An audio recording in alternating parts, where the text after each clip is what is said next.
అందరికీ నమస్కారం. Welcome back to my channel. ఈరోజు ఈ వీడియోలో రీసెంట్గా అయితే మేము మురుడేశ్వర్ వెళ్ళామన్నమాట.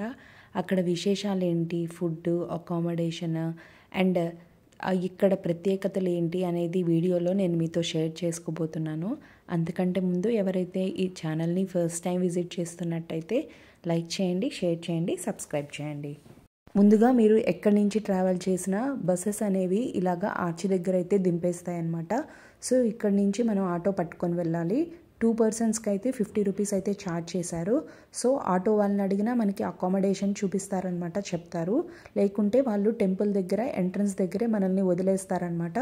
అక్కడ కొంతమంది పర్సన్స్ ఉంటారు, వాళ్ళని అడిగితే చెప్తారనమాట ఎక్కడ హోటల్స్ బాగుంటాయి, ఫుడ్ బాగుంటాయి అని.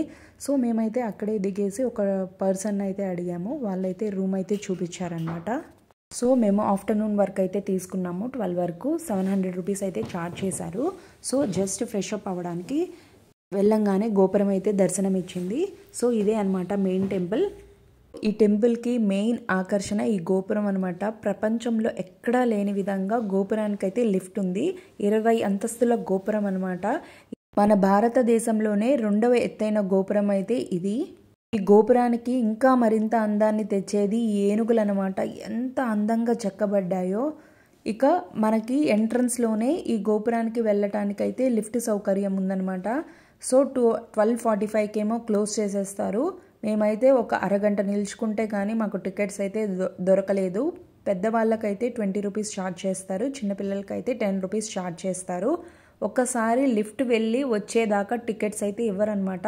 ఒకసారి లిఫ్ట్లో పీపుల్ని ఎక్కించుకొని అది పైకి తీసుకెళ్ళి పైన ఉన్న వాళ్ళని కిందకి తీసుకొచ్చేదాకా అయితే టికెట్స్ ఇవ్వరు. సో అలాగ వెయిట్ చేయిస్తారనమాట. మేమైతే దాదాపు ఒక అరగంట వెయిట్ చేస్తే కానీ మాకు టికెట్స్ దొరకలేదు. ఎట్లయినా దీన్ని ఎక్స్పీరియన్స్ చేద్దామని మాత్రం వెయిట్ చేసామన్నమాట. నేను, మా అత్తయ్య, పాప అయితే ఎక్కామన్నమాట. చాలా ఎగ్జైటెడ్గా ఫీల్ అయ్యాము. ఇంకా లిఫ్ట్ అయితే ఓపెన్ అయిపోయింది. ఇక మేము ఎంటర్ అయిపోయామన్నమాట. ఎప్పుడెప్పుడు 17th ఫ్లోర్ వస్తుందా అని వెయిట్ చేసాము. 17th ఫ్లోర్లో అయితే దింపేస్తుంది.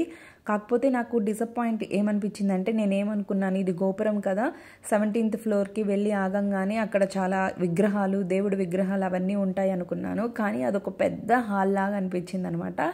సో అది నాకు కొంచెం కొత్తగా అనిపించింది. అలాగే అక్కడ పెద్ద పెద్ద కిటికీస్ ఉంటాయి, అక్కడి నుంచి మనం వ్యూ చూసుకోవచ్చు అనమాట. సో నేను కూడా మీతో షేర్ చేసుకుంటాను, రండి చూడండి ఎంత పెద్ద హాల్ లాగా ఉందో.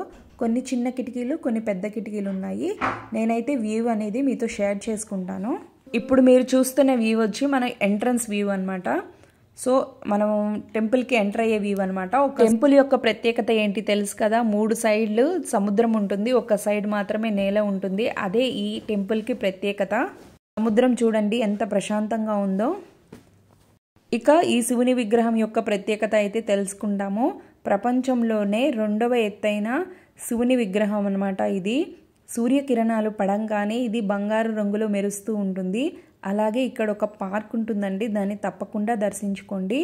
ఇక ఇక్కడ 3 విగ్రహాలు అయితే ప్రత్యేకంగా చెక్కబడి ఉన్నాయి, వాటిని దర్శించండి. మ్యూజియం కూడా ఉంటుంది.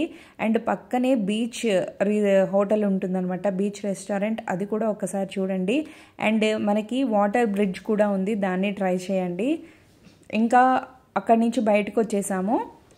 వ్యూస్ అన్నీ క్యాప్చర్ చేసేసుకొని ఇక టెంపుల్లోకి అయితే ఎంటర్ అయిపోతున్నాం అనమాట. సో టెంపుల్లోకి ఎంటర్ అవ్వగానే ధ్వజస్తంభం అయితే దర్శనమిస్తుంది. దాని పక్కనే సముద్రం ఉంటుంది. చూడండి వ్యూ చాలా బాగుంటుంది.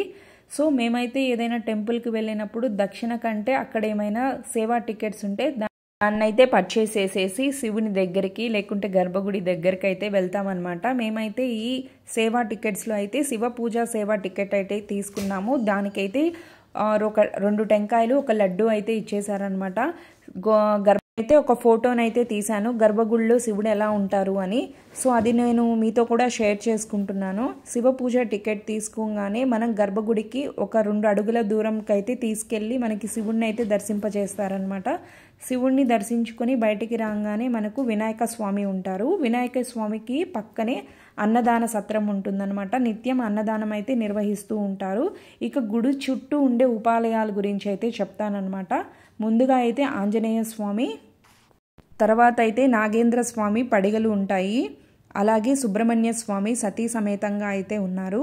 ఇక ఇక స్వామివారి బంగారు రథం అది ఎంత అందంగా ఉందో మాటల్లో అయితే చెప్పలేమన్నమాట. నెక్స్ట్ అలాగే నవగ్రహాల మండపం ఉంటుంది. నవగ్రహాలకి మండపానికి పక్కనే అఖండ జ్యోతి అయితే ఉంటుందన్నమాట. గర్భగుడి చుట్టూ ఒక ప్రదక్షిణ చేసి మనమైతే ఇక్కడ ఒక చిన్న మండపం ఉంటుంది. అక్కడ కూర్చోగానే స్వామివారి గోపురం అయితే కనిపిస్తుందన్నమాట. గర్భాలయ గోపురం ఎంత సుందరంగా ఉంటుందో. స్వామివారి గర్భాలయ గుడికి నందీశ్వరుడు అయితే ఎదురుగా ఉంటారు. చాలా అందంగా ఉంటారనమాట. అలాగే శివ కళ్యాణం యొక్క ఘట్టం అయితే దాని మీద చాలా అందంగా చెక్కబడి ఉంది. సో మీరు కూడా ఒక్కసారి దర్శించండి. నందీశ్వరుడు అయితే నా స్వామి అన్నట్టు ఎంత బాగా చూసుకుంటున్నారో. అలాగే అమ్మవారిని చూడండి ఎంత కలగా ఉన్నారో. ఇవి వచ్చి చుట్టుప్రక్కల ఉండే దేవతామూర్తులు అనమాట. సో ఒక్కసారి చూసేయండి స్వామివారి ఆలయం. ఇక ఆలయాన్ని దర్శించుకొని బయటికి రాగానే ఈ శివుని విగ్రహానికైతే దారి ఉంటుంది.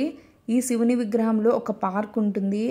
మనోహరంగా చెక్కబడిన విగ్రహాలు అయితే ఉంటాయన్నమాట. మ్యూజియం ఉంటుంది. ఒక చిన్న ఉపాలయం ఉంటుంది. తప్పకుండా దర్శించుకోండి.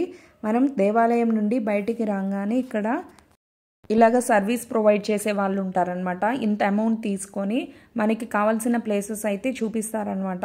సో మేము కూడా గోకర్ణం వెళ్ళాలి అనుకున్నాం కాబట్టి ఒక 3 ప్లేసెస్ చూపించి 2500 అయితే తీసుకొని గోకర్ణంలో అయితే డ్రాప్ చేస్తా అన్నారు.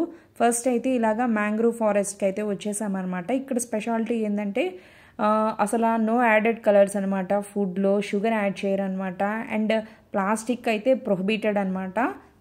సో నెక్స్ట్ అయితే eco beach and eco park అయితే వెళ్ళామన్నమాట.